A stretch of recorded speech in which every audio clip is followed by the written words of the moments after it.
like that.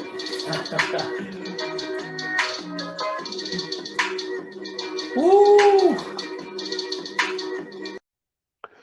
What's good, everybody? Welcome to the Pull Up Show. My name is BJ Matthews, aka B Jizzle. Before we get started, follow us on the YouTube page, the Pull Up Basketball Podcast. You know what I'm saying?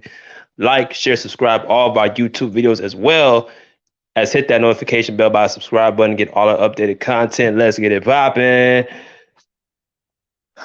Also, if you guys want to go into our Cash App, you can see the ticker right now is $ BJ Matthews. Again, it's $ BJ Matthews.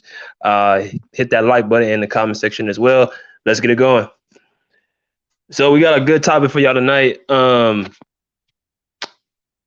This is a subject really that came on surprise yesterday. We were on live, I think. We were on live yesterday morning doing our regular Sunday show.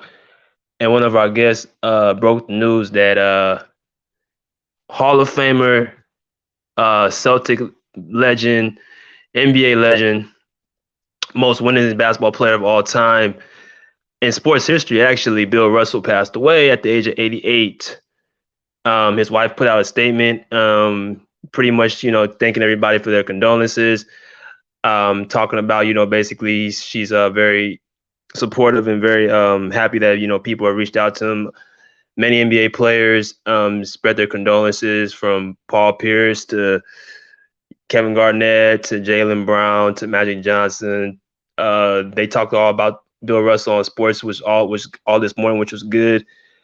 Because it's appropriate. This is a day that, was definitely for him. This wasn't a day for, anything else but him. He should have been the biggest thing that, the sports world talked about. No matter what sport it is, today is the day that we should celebrate, excuse me, the life of Bill Russell, not just on the court, but off the court. And we're just going to go through a soliloquy about, Bill Russell.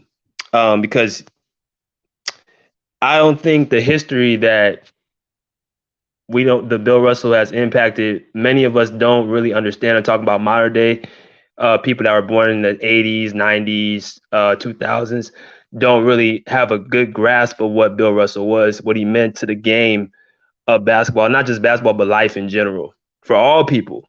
And I had to even humble myself to kind of see, like, I missed, some steps when it came to, critiquing Bill Russell. That's why I put in the title, They Don't Love You Until You're Gone.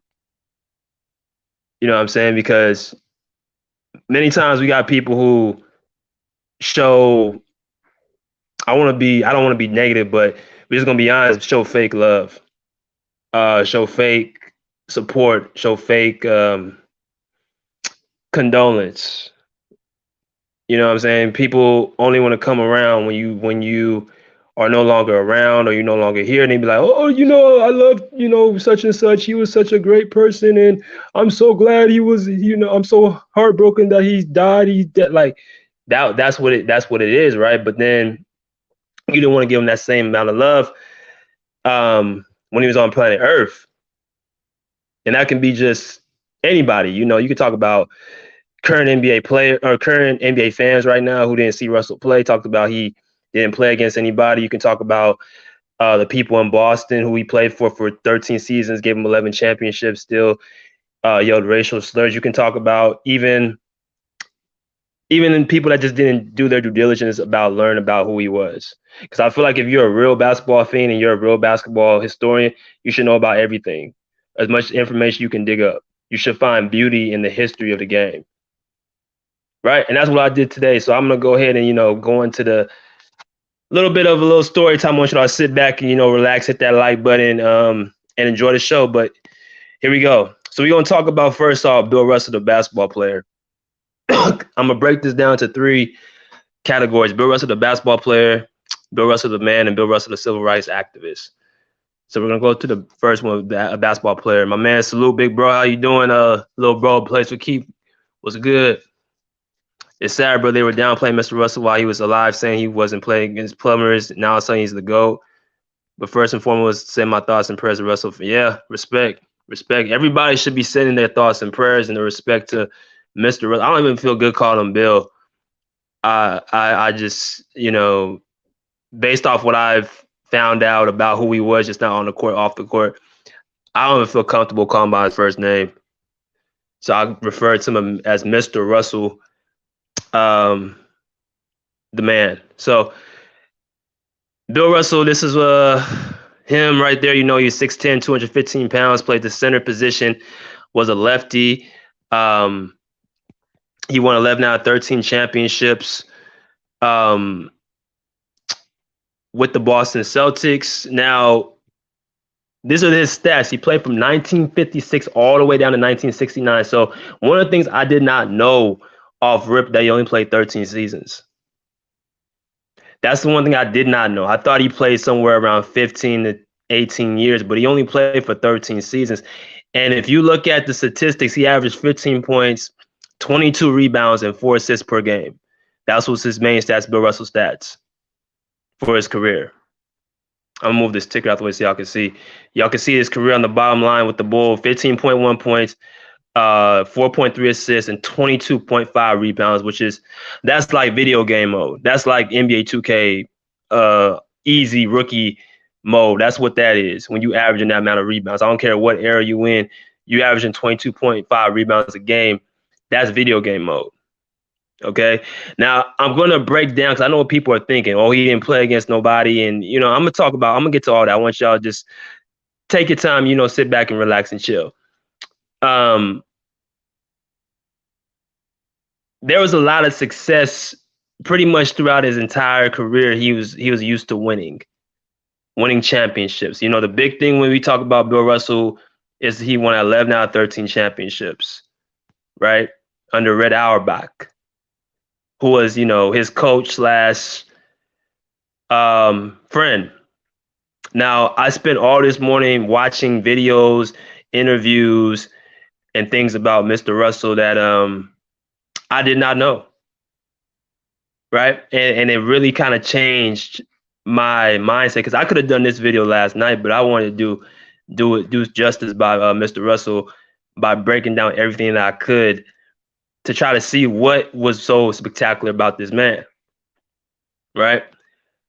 The one thing that I think people need to realize and understand is that you can't control what area you play in. You can't control when you were born. You can't control who you play against. You take the best. You work hard. You work for your opportunity, and you dominate the competition in front of you. You face and play against the competition in front of you. That's how it goes. I can't be born 1992 and then go back into the 60s and 70s and play against guys like Jerry West or Bob Cousy or Oscar Robertson. I can't go back in time and play against. I wasn't born in that time. I was born in the 90s. Same thing with these guys like in the 60s, like Bob Cousy and George Mikan and those guys. They can't go and play against the guys in the 2000s. It's not up to them. It's when they were born. So I kind of don't hold against when you came into basketball. And this is one of the reasons why I made it very clear just like about a week ago. When it comes to ranking Mr. Russell and Mr. Wilt Chamberlain, I don't put them in my top 10 out of respect. Number one, the game was entirely too different, and the amount of obstacles they faced, not just on the basketball level, but on a personal life level, it wouldn't be an even playing field to compare them against these guys who have the technology, the sports medicine, the mental fortitude to be able to just focus on ball. Vice versa, a guy who had to focus on not just basketball, but also racial injustice, have to focus on, dealing with being paid less money, not having this trainers and, the nutritionists out there to really make him even a more superstar, better player. It's just an uneven playing field. Y'all get what I'm saying? But to do what he did at that time with lacking all that and still be as great as he was, just think if you put Bill Russell in this day and age, this time where he would have the nutrition, he would have the training, he would have the coaches, he would have all that, and he would be even more dominant. right? That's why I had to take a step back. Like, yeah, you might have had 4 guys or 4 teams in the playoffs, but that also goes to count that the lesser teams, the more elite players are on the court. You don't have the space to have scrubs on the floor. It's only a certain amount of people that can play. So if it's less teams, that means there's more better players on the court. You can play now, and there's guys in the league who are not NBA material, but because there's so many teams and so many opportunities, you can have some room for some guys just to fill a roster spot. Y'all get what I'm saying? So that's why I wanted to, get that out the way. But just him facing what he had to face on a night in and night out basis, I'm gonna tell y'all after I finish this one, which I think also that supersized his greatness. I mean, the dude was the ultimate winner, and I don't care what era he's in, that would have translated to this era. Because what I was really amazed with was how just great of a basketball and unselfish player he was. First off, if people want to know how much of an athlete Bill Russell was, he took high jump. He literally can see over the rim when he was in his prime. Now I've done high jump in high school, and let me just be the first to tell you that shit is hard. I don't care. Like, it's not about when you were what era you in. High jump is a hard sport to do because it's not about just how high you can jump. It's about your technique, how you bend your back, how you approach the bar, jumping off at the certain spot. It takes technique, it takes balance, it takes skill, it takes flexibility. And you see him jumping on, like he's gonna be jumping on the ground. Like in high jump now, you have like somewhat of like a soft box you land on after you complete a jump.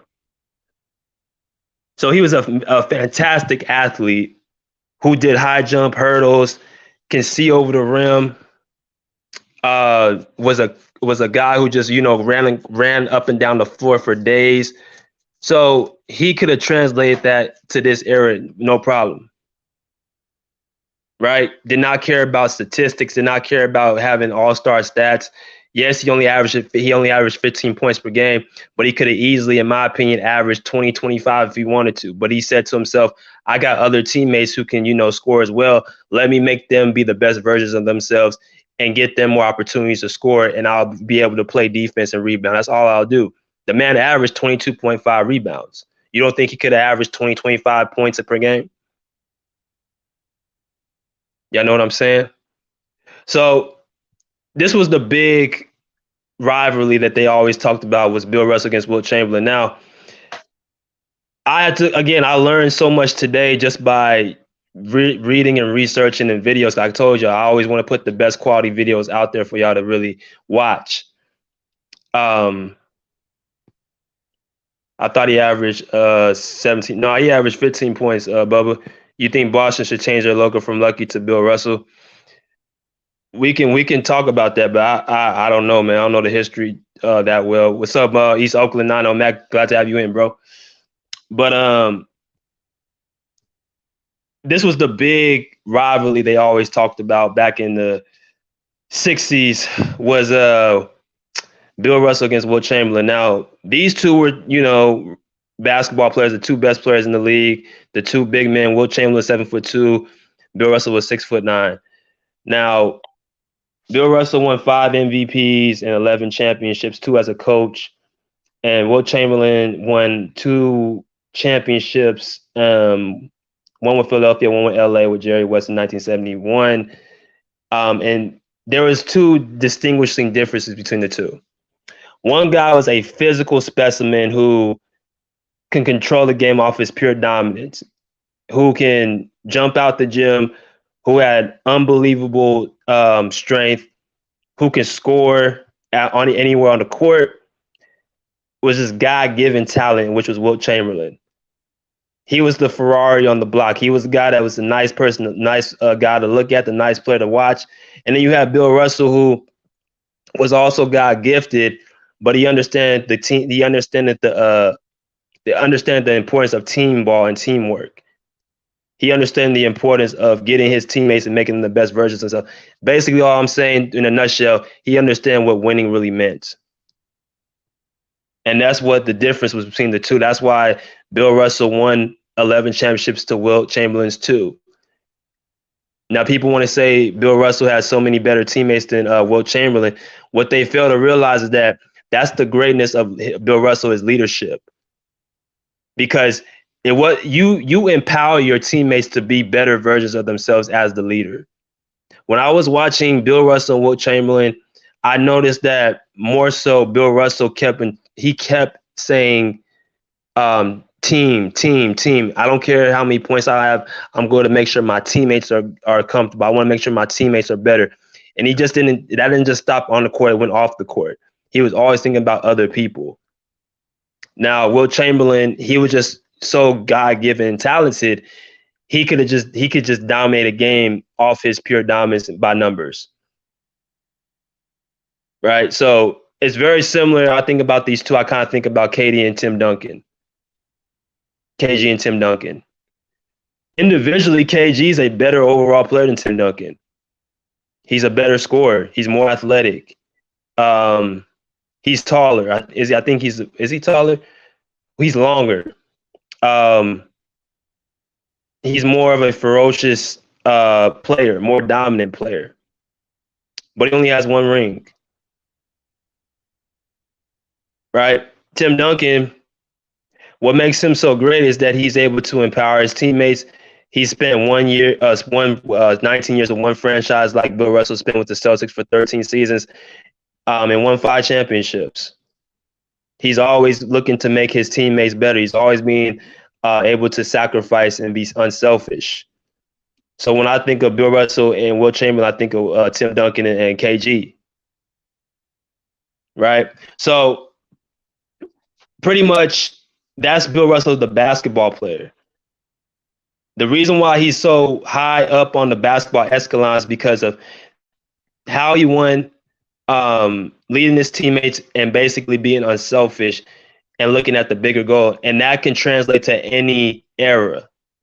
Everybody wants to play with a winner who's unselfish, right? Now, let me go to Bill Russell, the civil rights activist, okay? Now, Bill Russell, again, he was more than just a basketball player. During the 60s, and this is another thing that people need to think about, he said Bill Russell had a better teammates coach and a better. Hey, Bruce, I'm going to show you that's not the case. They had a sit down with Wilt Chamberlain and Bill Russell when they were alive, and he said Wilt Chamberlain said that's not necessarily true. Bill Russell empowered his teammates. So that's more so of his greatness. But we'll get to that. Bill Russell was more than just a basketball player, he was a civil rights activist. So back in the 60s, even black athletes at the time were somewhat still looked at as, less as humans. The people that entertain and make, the money and stuff like that, they still were looked at as, less as humans. You see at the, the front row, you see Bill Russell on the left, far left, next to Muhammad Ali. In my opinion, the greatest boxer of all time was Muhammad Ali. And then the far right is Kareem Abdul-Jabbar. I know Jim Brown was involved in the civil rights activists with the, black athletes as well. I don't know the man right next to Ali on the right side, so you have to forgive me for that. But all in all, Bill Russell was more than just a hooper. He believed in equality for all because, again, how he grew up, he had really no other option but to, understand what it meant to be looked different as. And the way he handled it with such grace and class is even more impressive because, again, you're talking about a time where, you had white fans in Boston, which is more than a lot of times people talk about as a racist place. He was winning championships for that city, and they still wouldn't accept him as, the person that was responsible. Because, again, they didn't win those championships under Bob Cousy. Red Auerbach understood that Bill Russell was the guy that stirred the drink. He was the man on that team. So you're basically playing for an organization or city that doesn't like you because of based off the color of your skin, and that can be mentally traumatizing. Y'all don't know that when Bill Russell was playing, right after he won the championship, his house got vandalized um, in Boston, where they dirtied his house up. They broke into his house. Uh, the pool table was messed up, and they had stuff all over the floor, the blinds and stuff like that. And then they had human feces in his bed, and also other parts of the house. Right. So this is just a small little read. I'm gonna read to y'all real quick. I got a few more minutes, and I'm gonna let y'all in. His daughter recalled the incident about what happened. Basically, he said, I was petrified and shocked at the mess. Everyone was very upset. The police came after a while. They left. It was then that my parents pulled back their bed covers to discover that the burglars had defecated in the bed. She also recalled now her family had once come home from a weekend away to find out they had been burglared. This is Bill Russell's daughter. Our house was in shambles, and nigga was spray painted on the walls. The burglars had poured beer on the pool table and ripped up the felt. They had broken into my father's trophy case and smashed most of his trophies. My father went to the police station to complain. The police told him that raccoons were responsible. So they blamed it on animals for doing all that. And that was common back in the day. Like, if you were a prominent athlete and you happen to be of color, police would still find ways not to help you out, even if you were on that level. So that really goes to show you it didn't matter if you were an athlete. At the end of the day, you're still got to go back into the real world. You're still less than a human being based on the color of your skin. But let's continue. Then Bill Russell asked he asked where he could apply for a gun permit. She wrote, the raccoons never came back. But she said that the only time we were really scared was after her father wrote about racism in the professional basketball of the Saturday Evening Post, talking about Mr. Russell. He earned the nickname Felton X, which is congruent to Malcolm X. She wrote, we received threatening letters, and my parents notified the Federal Bureau of Investigation. Okay, so that's just a small little piece, a little snippet of my reading. But basically, again, the main thing I want people to understand is that Bill Russell chose to stand up when it was unpopular, and that's the main key. Guys like Mr. Russell and Muhammad Ali, they'll always be the cream of the crop, because it's something to be said what you do outside of the game, how you're going to be remembered. It just is. You talk about the greats, they looked at as not just what they do in their sport, but what they also do outside their sport for people. And at that time, I can imagine him standing up and speaking out on inequality. At that time, you had a lot of uneasy people that did not want to hear that. That's why it's a totally different thing from speaking out back then to now, when you got guys who are protected, who don't have to worry about people breaking into their homes and stuff like that. I mean, that's just, they're more protected now than they ever been. So that adds on to the respect that you have for Bill Russell. All right, now that's him as a civil rights activist. But the last thing I'm gonna talk about is him, the man, because at the end of the day, that's the big thing. You can talk about your job, you can talk about you as an activist, what you do, but who you are is the most important thing. One thing I noticed about Bill Russell is that, based off reading his story and like who he was as a person, Bill Russell on the right of Ali and on the left Ali Kim Brown. Was that Jim Brown? That don't look like Jim Brown. Look, hold on, Bruce, are you sure? That don't look like Jim Brown. I guess so, but man, that didn't look like Jim Brown. But anyway, Uh, you can tell a lot about a person by how they're raised and how they're brought up, where they're from, what they had to go through at a young age, and that shapes who they are as a person. I listened to probably 3 interviews of Bill Russell highlighting his life growing up in Mississippi, or no, Louisiana. I'm sorry, Louisiana, um, in the 40s, where Jim Crow was still going on, segregation laws are still going on. You had, of course, the racist um, people. You know what I'm saying? Just it's in the South, so y'all know what's going on. I know what's up. Um, from a young age, his motto, based off of his mother, was basically don't allow people to dictate who you are. Don't react. Give them something to react to. So he's hearing all these vocal things at a young age, and he learned how to tune that out very early because his mother spoke wisdom to him that you can't allow people to control your emotions and feelings. If they have a problem with you, that's their problem. That's not yours. That's not something that you did, anything that you can control. That's something that's in their heart. That's something they got to deal with.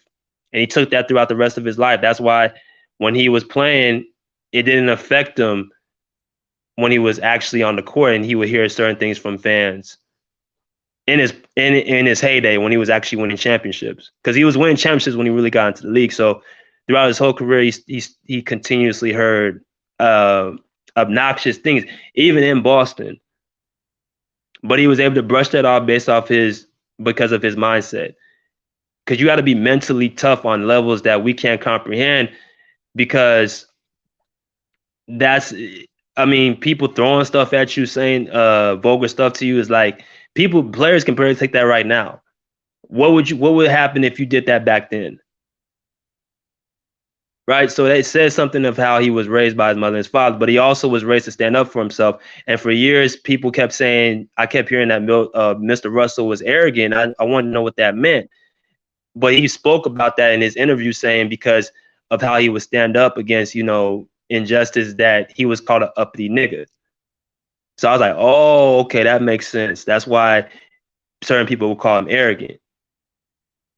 So it all came down to it, it all came together. But based off of Bill Russell, man, like one of the biggest things that I respect is how he always supported the youth, how he always supported the guys after him. He never had any envy in his heart. He never said that, I don't want this guy to be better than me. I don't want this guy who's coming up. Who does he think he is? He's always showed love to the ones after him. He's always showed love to the youth, the young guys, young guys. He never hated off of them and said, "Oh, I don't want this guy to be better than me." He always had a kind heart. He was always in smiles. He always was laughing. And that means a lot, because I think one of the biggest things that frustrates a lot of these younger players is that when people say sometimes these old heads be hating, there is some truth to that. I mean, everything doesn't always have to be, oh, back in my day, this happened. I mean, yes, some things you need to put proper context with to get certain people to understand.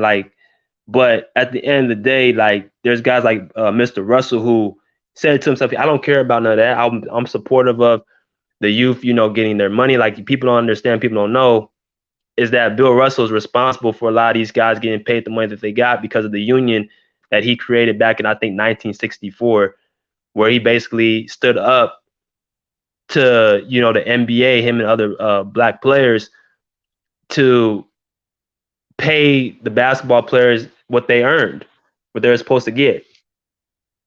And they threatened not to play if they weren't going to get the accommodations that they deserve, for them bringing in the money for the NBA with the television contracts. That's why I say, man, if NBA players got together, because what I'm hearing, that there's probably going to be another lockout. I don't know for sure, but that's what I'm hearing. Players don't understand how much power they really have.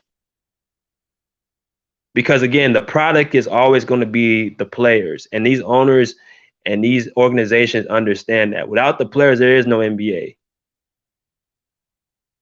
right? Now, I'm not saying you just abuse you do your job, but you don't abuse your job. But I'm saying that if a time where you had racial injustice and you had um, social injustice going on back in the 60s, if they can get stuff done at that time, think about what these NBA players could do now,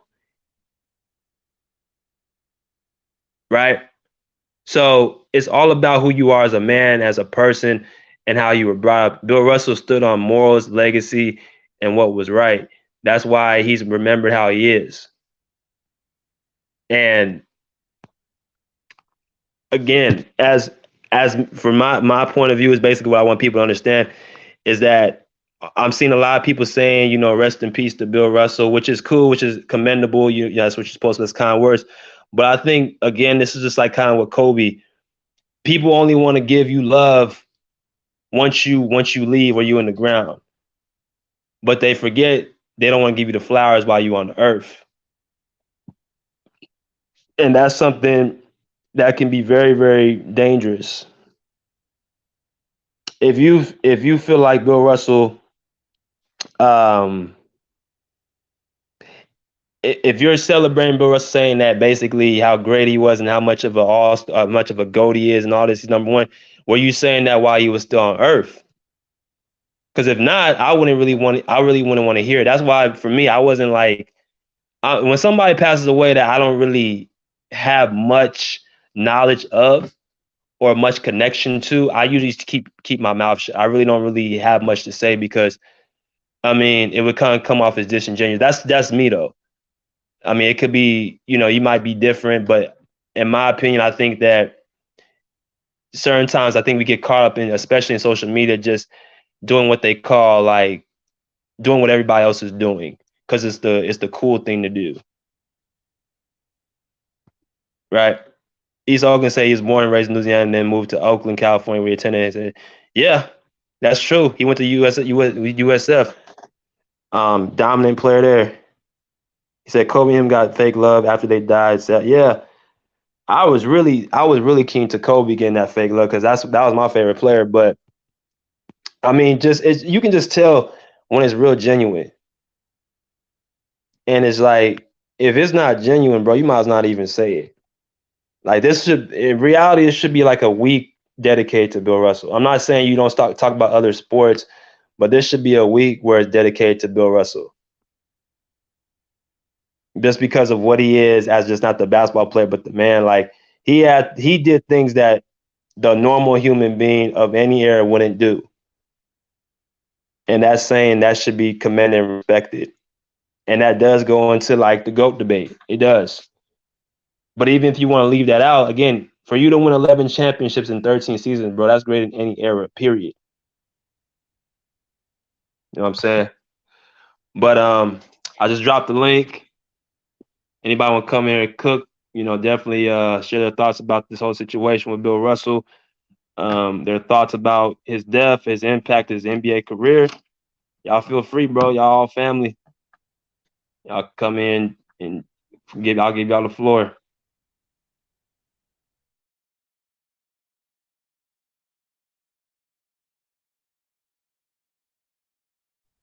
Play my little bro said, BJ, can you imagine if Russell Westbrook played in those times?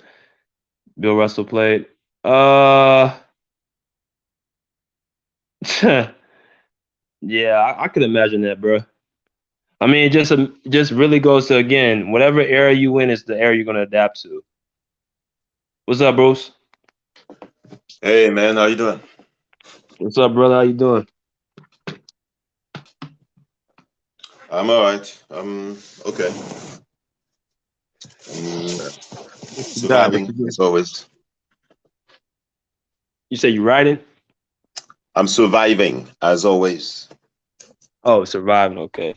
I just say riding. What you got, man? What you got? Uh, I mean, there's not much that I can add. You said all the right stuff, and uh, Bill Russell deserved all the accolades that he's getting today. I just wish that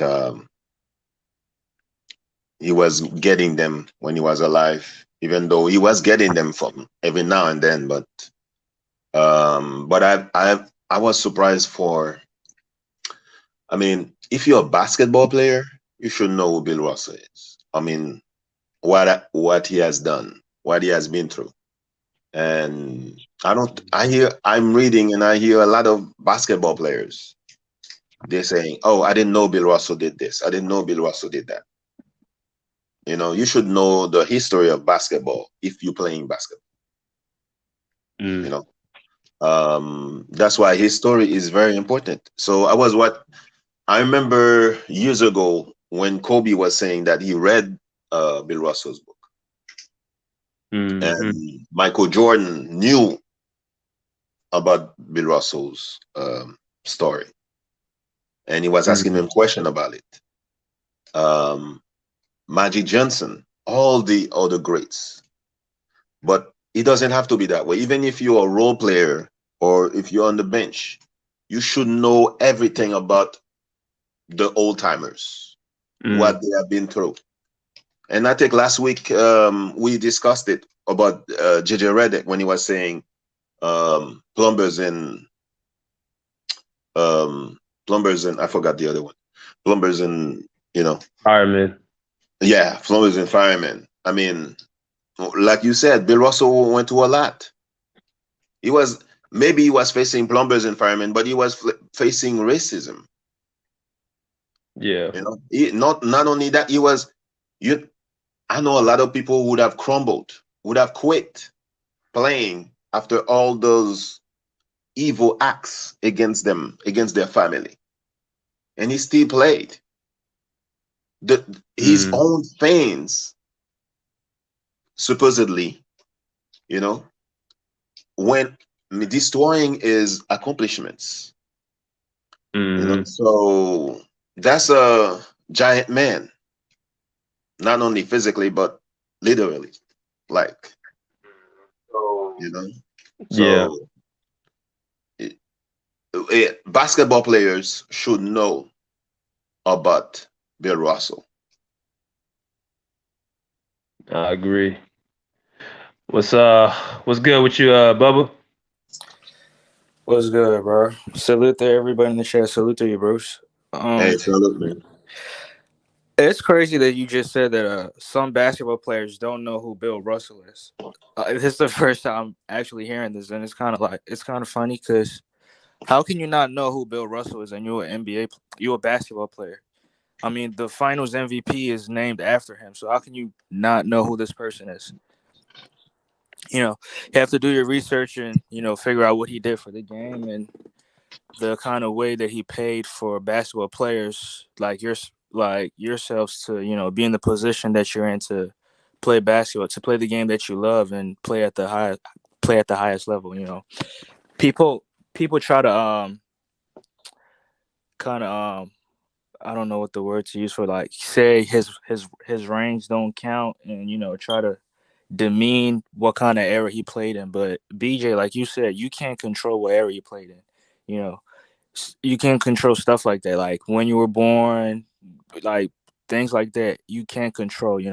Whatever era that you were born in. If you're a basketball player, you adapt to that era that you're playing in, and you just adapt to it, and you try to dominate as much as you can. So I don't know why people try to, like, talk down on him, and now that he's gone, they want to, like, kind of give him his flowers and what he did for the game of basketball and the kind of way he pays for people. It's just they show fake love, but when you're gone, that's when they show you real love, and that's sad.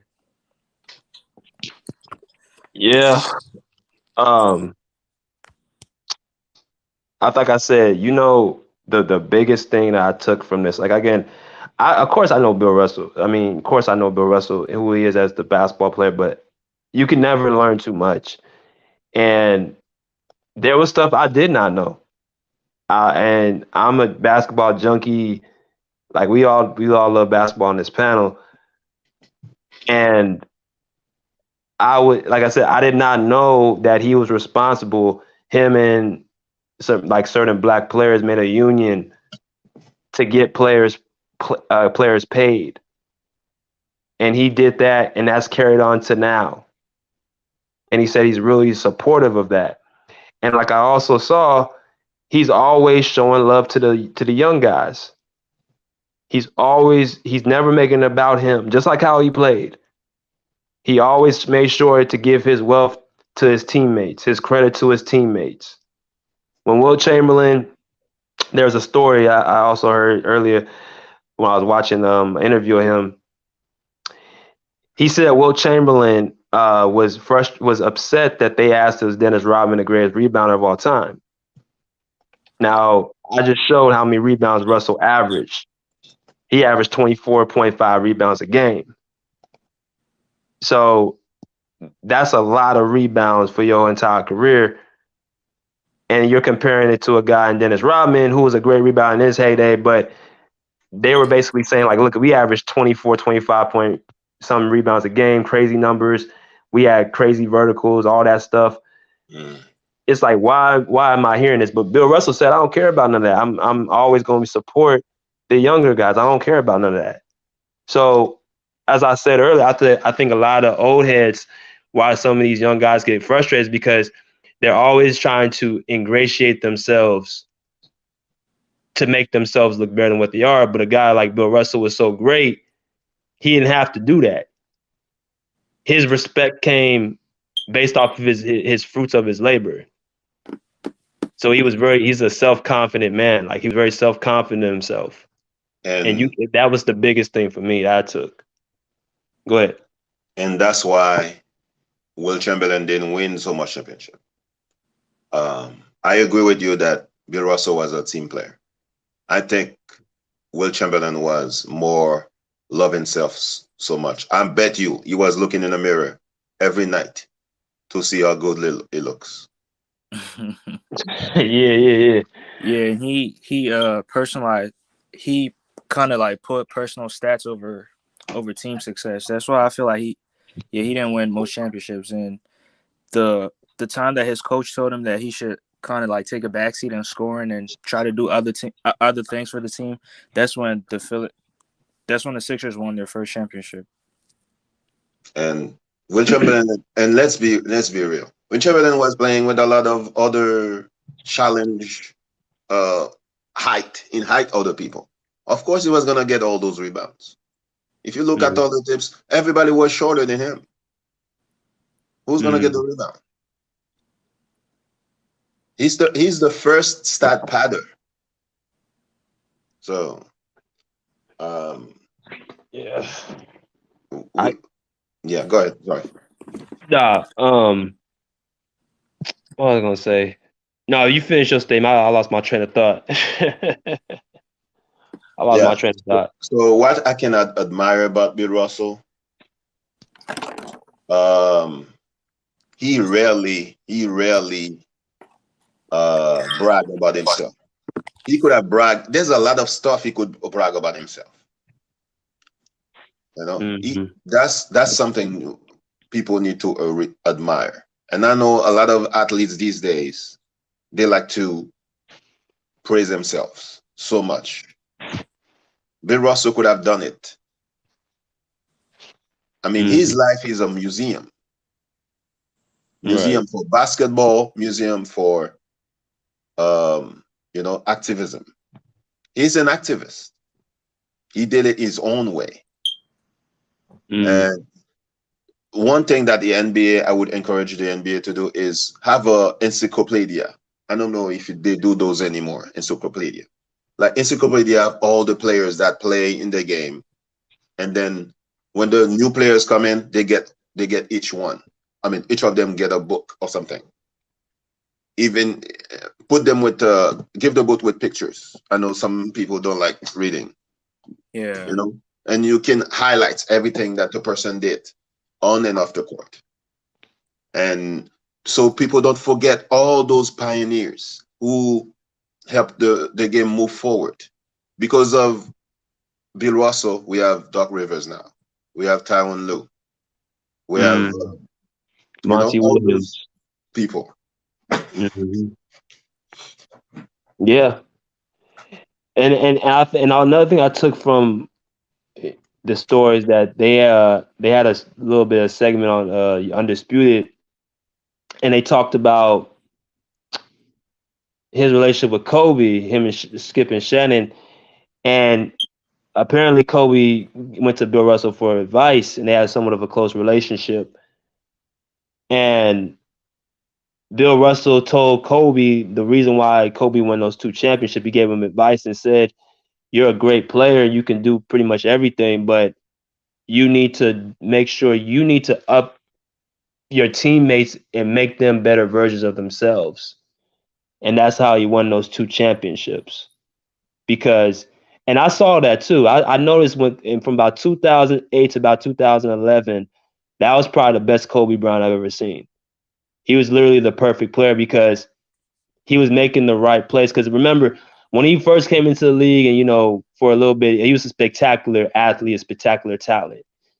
I mean, just individually a great talent, but he struggled winning because he couldn't he didn't know how to really like bring his teammates along with him.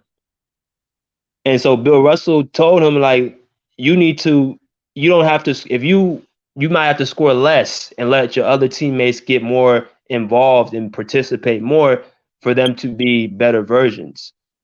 Like if you remember in the finals when Kobe had like 16 rebounds, but they just keep talking about how bad he shot from the field. So Right. he found other ways to impact the game. They don't talk about how he shut down Ray Allen in that game 7 on the defensive end. But because everybody just focused on scoring offense, offense, offense, they don't understand the other aspects of the game. That's what Bill Russell was a magnificent. He was very intelligent, smart person too. Like he would know how to scout his team and find out what makes everybody tick. That's what's called being a leader. How you mesh with different personalities. So, and I also and LeBron came in my mind too because I think he needs to take a page out of that book. I think he needs to take a page out of. No, I'm serious. I think because people were applauding him scoring 30 points per game, and I'm looking at it like, bro, that's bad basketball. You should be trying to find ways to make your teammates better. And that's why they went out the way they did. So he was just a brilliant basketball mind and man all around. That's pretty much it. Yeah. Absolutely. So I just laughed at the LeBron thing because I feel like LeBron James's career, like I don't think he can. He would want to take a backseat like how Bill Russell did and try and make his teammates better. Like he's chasing this scoring record. So whatever he got to do to break that record, he definitely do that. And he's not taking a backseat. I mean, he's so close to the record now. Like he's gonna play at least another 2 years. So he can average 15 points next year and still break the record. So I don't know what his mindset is because he says he wants to win, but I don't think does he really believe he can win? If not, then he's just looking at just his individual accolades. But that separates a champion from just a regular player. That separates a Bill Russell from a Will Chamberlain. That separates Right. a Tim Duncan from a KG. That separates a Kobe from a LeBron when it comes to winning championships. You have to sacrifice. Yep. You have to. So, uh, Yeah. is East Oakland? You still in here, bro? You come in, bro. If you want to come in, Smooth Shot. Anybody want to come in here? Y'all can come in as well. And bro, you said when people say Bill Russell played with better teammates than Will Chamberlain, I wanted you to like kind of go in a little bit on that because that's what I also thought too. Uh, well, Bill Russell, because people only say better once you like when you win. It's like it's almost kind of like you get punished for having a good for winning. So Mhm. because Bill Russell won 11 titles, the whole narrative is because of the teammates he had. He had Bob Cousy. He coached George Mikan, Sam. Like he had a good starting five line. I think Boston, and it's funny, they're a racist city. That's what the narrative is. But they're the first team to actually have a all black team on the court, and Starting that's what five. yeah, starting five. They're the first team to give a black person a head coaching job, which was Bill Russell. And that's why I think Bill Russell kind of like helped him shut it out too, because he felt like he wasn't playing for Boston, the city, the racist city. He was playing for his teammates. He loved his teammates. He loved his coach Red Auerbach. He like genuinely loved them. So he felt like he can go and go to battle with them every single night and be okay. But kind of just going back to what I was saying, all Bill Russell did was just empower his team. That's all he did. He didn't the Celtics were not winning a lot until Bill Russell came. So that just shows his impact. What he brought to the team was a winning mindset. And not only did he brought to the team, he actually explained it in detail how he was going to do it. He said, okay, that guy likes to shoot on my team. I'll make sure he gets shots up. That guy is the playmaker. I'll make sure he's the playmaker. All I'm going to do is play defense and rebound. I'll make life easier for everybody else. That's the difference between him and Will Chamberlain. Will Chamberlain is looking to have 100-point games, 50-point games, 60-point games. Like Bill Russell didn't care about none of that. But Yeah. I mean, Will Chamberlain. What is the coach of Will Chamberlain? You don't even know, We don't know. right? See. So, what do you know about Red Auerbach, right? He's Right. considered one of the greatest coaches of all time. Him and Phil Jackson, right? Right. So that's why I But is said that I because it kind of goes back to disagree winning? with what you're saying because Bill Russell had a lot of great teammates. Hall of Famer as well. But doesn't that tie into because he won though? That's part of it. But he had a lot of, and some of those teammates are Hall of Famers coming off the bench. Okay, so which one of Bill Russell's teammates was better than Jerry West? Wait, what'd you say, BJ? I said which one of Bill Russell's teammates were better than Jerry West? None of them. None of them. So that's why I'm saying like Will Chamberlain had good teammates too. But But don't you think? it, okay, sorry. Yeah, sorry about that. But don't you think? Because Will played with Jerry West like at the later stage of his career, that's why Yeah. they couldn't win championships. Mhm. No, I think because he ran into Bill Russell. When they Mhm. won that championship in '69, the Lakers had the more talent. The Celtics were the older team. They were a team that was up the hill. But Bill But Russell, go ahead, Bruce. he played against Will Chamberlain when Chamberlain was in the Sixers. Which Chamberlain was kind of getting old when he was on the Lakers. Yeah, 35, 36. Well, Bill Russell was he's only like Chamberlain's only like I think 2 years older than Russell. No, It wasn't Russell's like older than Chamberlain. so you saying that Chamberlain was getting older? I mean, they were both getting old. They were This still this dude was not taking care of his body. He was partying all the time. But that's on him. You can't. But that's what I'm saying. You can't say that Russell had better teammates when Chamberlain. That's what I'm saying. The fact that the matter is this is my thing, my opinion, is that one guy focused on winning and doing it at any cost. The other guy had all the physical gifts and talent, and I think that's what you said because he was partying, doing all that. He didn't have the discipline But to with offset. oh, Go ahead, Bubba. no, go no, you finish what you were saying. No, I'm saying that basically you could put Bill Russell on the Lakers or the Sixers. I guarantee you he would have had more championships than two because he understood how to make his teammates better. Maybe, And but that's he's not gonna have 11. you say But what? He was not gonna have 11. Oh yeah, I mean, maybe not, but I'm definitely he'll have more than two. And that's why I say ties into like you as a player, like how great you are. It's just your personality and how you mesh with teammates. Mm. That's just me. That's my opinion. Go ahead, Bubba. Yeah, but let's like Will Chamberlain's the only center to lead the league in assists. Like going later into his career, like he started taking a back seat, but he wasn't winning enough. And I feel like the teammates of because Bill Russell played with like 5 Hall of Famers, and I feel like his teammates kind of helped him win some of the championships that he won. But I know I got you on Bob Cousy. Who else was his teammates that he had?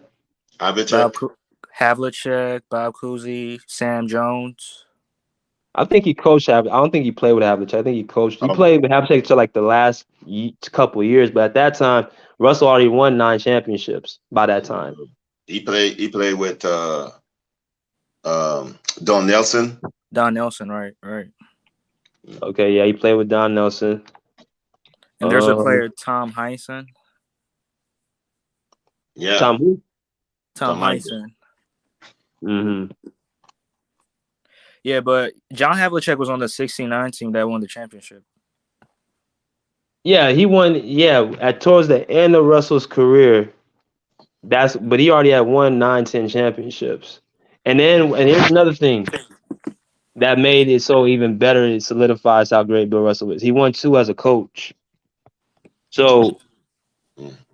for you, that's the ultimate thing. Like you won 9 as a player, but then you translate to being a coach. That means you're just a ultimate leader, He ultimate was still, teacher, he was still playing when he won as a coach. player Yep. coach, player coach. I mean, it was so easy. No wonder he was going to win. The NBA was easy for the Celtics. I mean, yeah, man. I just again like if you ask me who I'd rather play with, I Bill, mean, you Bill Russell. again, yeah, you want to play with the guy who's gonna make life easier for you. That's what you want to play with. That's why I say like even if you put like if you give Mr. Russell, the same amount of doctors, trainers, nutritionists that they have now, how much more better would he have been now? Yeah. I see Bill Russell and Will Chamberlain is like LeBron and Carmelo. One wants, even though I'm not a fan of LeBron, but I respect his dedication to trying to help teammates when back in the day, Yeah, you know. Yeah. And the other one wants to party all the time. yeah. Talking about Carmelo. Yeah, he underachieved. Carmelo underachieved. Yeah, I remember Carmelo because I thought he was better than LeBron his first year. Me Actually, too. I thought he was better, but he got overweight and all that. And I'm like, man. So Yeah, Carmelo did underachieve. yeah, When he got to the Knicks, it was a disaster. yeah, I mean, I would want Bill Russell on my team because I know I'm gonna win. He's gonna. I know that he's gonna pass the ball, like he said. Rebounds. I'm watching there's some videos I never saw today that I saw today. I was like, wow, he could do this. I didn't never know that he could do this. I never knew that he could grab a rebound and dribble the court. I never knew. That's the first time I saw Bill Russell do that. I never knew. There's some videos I've never seen. I saw Bill Russell. yeah, yeah. Yeah. But I mean, I watched a little bit of the '69 finals, the Game 7, and Mhm. the Game 7 is on YouTube, and he was making some extraordinary plays, like kind of rallying his team when they was down, and they pretty much won the game. That's why I said you need to new players. They need to know. They will need to have a history. I know there's a rookie symposium. Mhm. They need to bring old players. Sometimes old players from like the Bakuzi still alive. You know, um old players from the 70s, the 80s, from 90s to tell them, to tell the new players, hey, you lucky man. Now you taking shorter flights. I used to take the train. I used to take commercial. Now you're paying. Now you're getting paid millions, like of dollars. That money, that's not even my whole career. Don't take the game for granted. Make it better. So when you leave, people don't say good riddance. There's some players who they don't play in the NBA. I forgot they play in the NBA until I saw, oh my God, he used to play there. I Man, whatever happened to him? You know, you need to be remembered for good things, great things. That's what Bill Russell is showing, and you don't have to dominate with stats. Hmm. Yeah, man. Yeah. But Bruce, I kind of agree with you when you said they have to make some kind of an encyclopedia and like a book with pictures so the young players can learn from. But the thing is, will they learn from it? Because these players, these young guys, when they come in, they're only focused on trying to make as much money as they can and try to pad their stats. They don't really care about anything. They don't care about the old players, whatever they sacrifice to the game. They don't care about none of that shit. Excuse my language. And some of the players who are like that, they don't last in the NBA. True, true. I mean, if you don't care, you're gonna be begging to come back after you messed up. Guys like Tyreek Evans. Yeah. Yeah. Yeah, man. I remember watching Tyreek Evans. He was a hell of a player. Now see, he won the Rookie of the Year. Right. What happened to Michael Carter? Williams. Yeah, I don't know. I ain't heard nothing about him. I think he just couldn't cut the league, honestly. I think he just probably went overseas or something. see, But but I got a question for Bruce, because you said you used to live in Boston. So what is some of your did you experience any racist interactions in Boston, or did you see it with your own eyes, or did you what's the your experience in Boston? I didn't live in the city, but I live in Massachusetts. But I've gone to Boston. There's a lot of racism in Massachusetts, Boston. And people are saying, "Oh my God, Democrat, whatever." Please, overt racism. Sometimes backhanded racism. Okay, so they're still there because some of them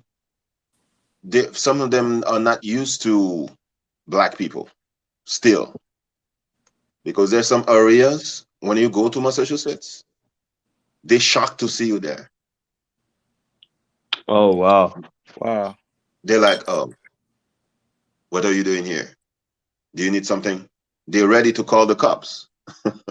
If you're walking around, they'll be like, Wow. "Are you lost? Are you lost?" That's crazy. So, I mean, it's not that they're not gonna say, "Hey, get out," whatever. But they're like, "Are you lost? Let me help you." Why are they Yeah. asking me? Why about the other people Yeah. that are walking around? But it's me, right? So there is racism in Massachusetts. Yeah, of course. Mm. You know, So, and as you said, it's backhanded, so they don't say it to you like it's, or are they really like in your face about it, or are they more subtle and quiet about it? Is it like, subtle, subtle, not in your face. mm, You think if your eyes are not open, I don't want to say woke. I don't like to use that word. If your eyes are not open, you're not gonna see it. I didn't see it yeah, at first until people said, "Hey, you know that the person is, you know, don't want you to be around." And I'm like, "Oh yeah, you're right."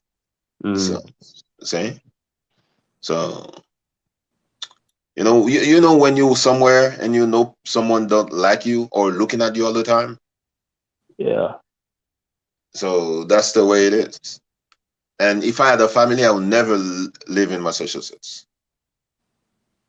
Yeah, I wouldn't. Just based off of, first of all, I don't like to be around anybody. If I'm gonna be around just one race, it's gonna be my own. I don't want to just be, and I don't even like being around my race, around my own race by myself all the time. Like, because I like diversity. I like mixture. I like different cultures. I like to experience different things. But I'm not gonna be around where I have to, worry about, silly stuff like that if I don't have to. Mm, Getting, because there's people like that just don't know what it's like to be around people of color, you and they know, just they can't explain why. It's in their DNA. Like, I was watching this show of this lady, and she's from North Carolina, and she grew up, kind of in the, KKK mindset, white supremacy thing. And she spoke about how she was born into it and she was brainwashed, and it took her basically until she got to be like in her mid 20s to her 30s to really wake up and kind of see that, the way she was living, how she was taught was the wrong way. She had like got her little tattoo removed, the white supremacist Confederate thing on her back. She got that removed, got it covered up, and it's just a transformation, bro. Because a lot of people are brainwashed from racism is in the heart and is usually taught. Yeah, It's it's it's passed u- on. it's passed on. So you gotta think, if that's all you've been accustomed to your whole life and learned from a young age, then you gotta think it's gonna take some time and some real soul searching to reverse that brainwashed way of thinking. mm. I You know what mean, the things that I was reading I mean? Yeah. on the comments, if you go to Celtics page after they lost the finals, Hmm. man, uh, I mean, the videos I saw about Tatum, man, they forgot. Now they remember that he's black. Okay, so Wait, what comments? I mean, this why I don't like black people. He couldn't do this. Yeah, so Whoa, I did not know that.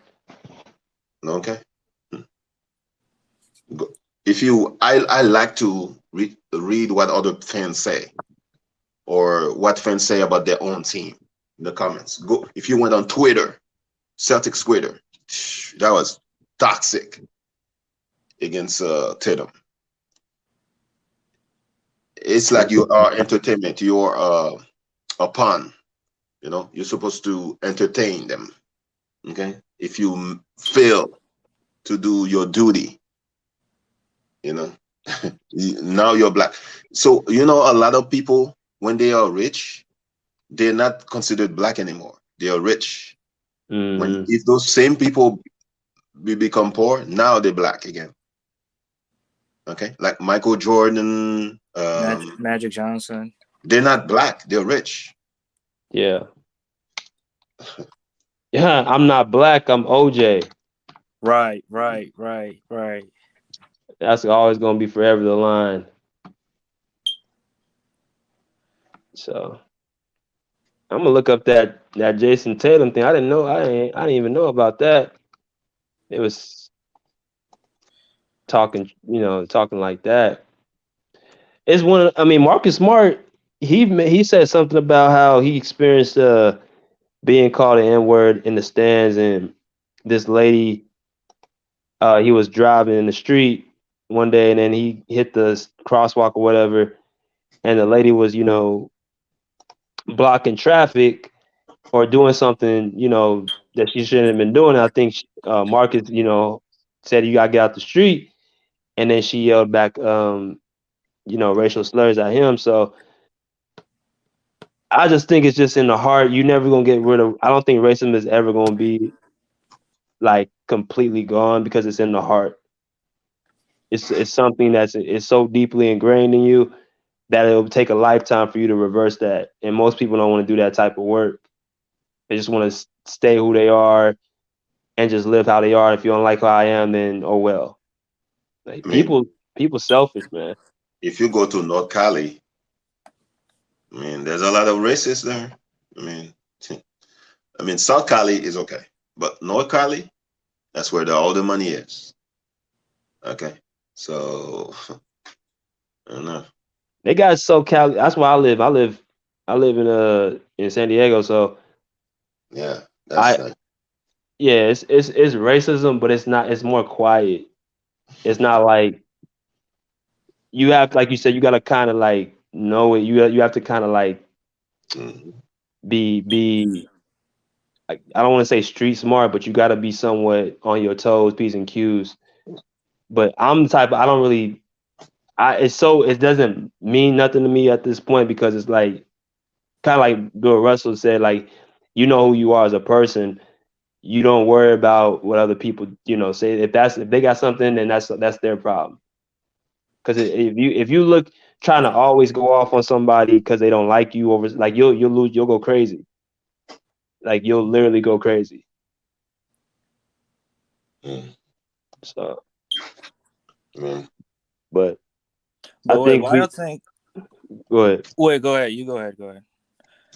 No, I just said I think we can all take something from Mr. Russell. I think the biggest thing we can take is to always stay true to yourself and always stand up for the right thing. That's what I think we could take from him. Go ahead. Yeah, absolutely, absolutely. I was gonna ask why y'all think some players like Glenn Davis and Kevin Garnett, like they have very positive things to say about the city of Boston. Like Glenn Davis said, he's never faced racism, and when people talk about in today's day, when people talk about Boston fans are racist, that's not true because he was there and all he got was love. They don't scream racial slurs at you at the game when you're not doing your job and things of that nature. eh, Glenn That's a good Davis is a question. clown. Respectfully, people love clowns. Okay, so he's in a bubble. He thinks everybody love him in Boston. When you're in a bubble, you don't see it. You have blinders on. Yeah. Yeah. I mean, Yeah. did Glenn Davis go in the playoff against the Celtics? No. No. We don't till he did that. You'll see. They're gonna call him fat this, fat that. Come on. Yeah, I think because Glenn Davis is such a happy-go-lucky type of dude that he if it's there he don't want to see it. He don't he closes his eyes and looks away and he's like, it's not that bad or whatever. Like he's one of those. I'm not saying you want to be negative, but Glenn Davis or big, they call him Big Baby, which suits him pretty well. He really is a clown, respectfully, like Bruce said. He's a naive. I don't want to go there, but he's not the one to represent. Like he ain't the one to to say, oh, because of him, there's no racism like that. He's the wrong one. Big Baby doesn't want to say anything bad about Boston, just in case he can get a check in Boston. He could work for Boston Television or work for the team.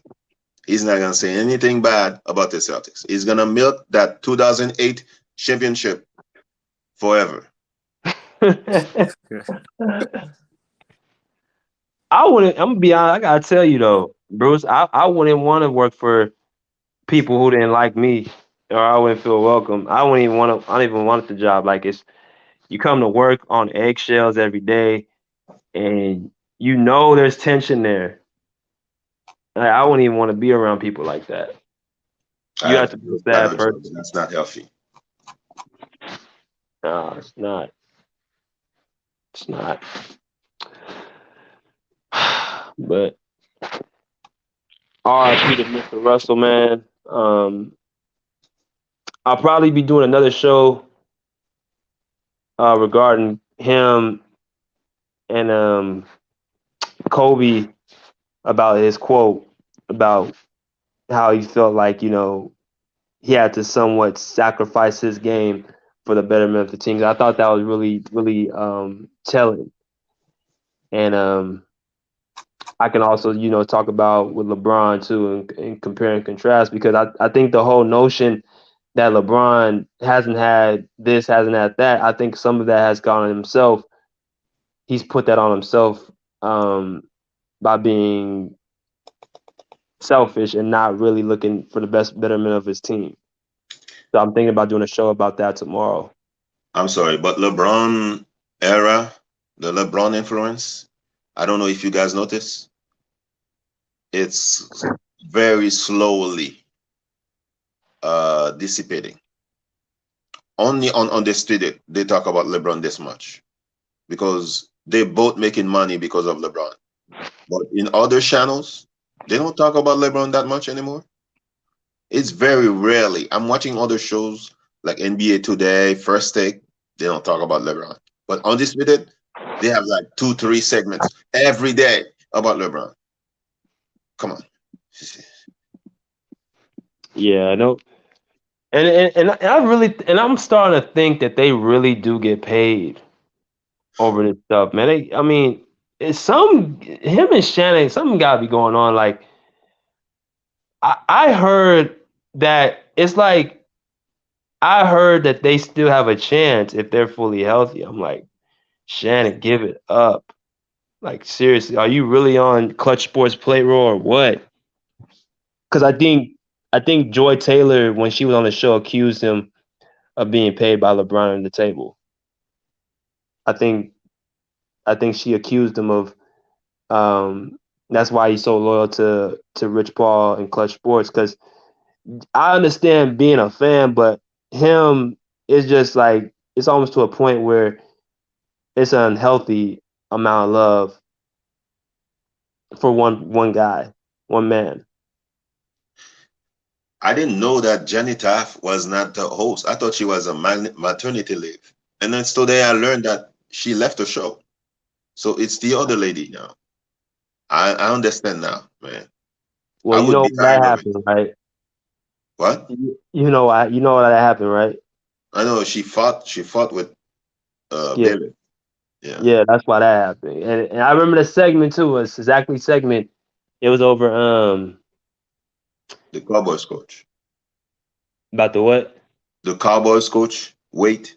I think Yeah, that's what yeah, his name. that, yeah. And Skip Bayless, Shannon Sharp was trying to, diffuse the situation, and then Skip Bayless was just like, "Nah, we're not doing that." And then that's why I said, "Oh yeah, she's getting fired, man."